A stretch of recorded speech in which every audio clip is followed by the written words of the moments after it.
کیا عمران خان پاکستان کی نئی اسٹیبلشمنٹ ہے؟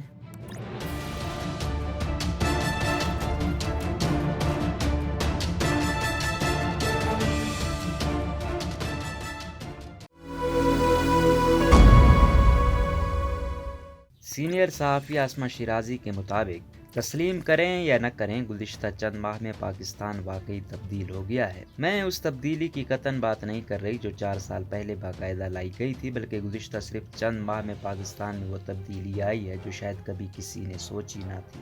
آج سے 4 سال قبل پاکستان میں طاقت کا مرکز پاکستان کی اسٹیبلشمنٹ، فیصلے ان کی مرضی اور ان کی ماں پر ہو رہے تھے۔ معیشت ہو یا سیاست، صحافت ہو یا معاشرت، اس پر کہیں براہ راست اور کہیں بلا واسطہ اسٹیبلشمنٹ اثر انداز ہوتی رہی۔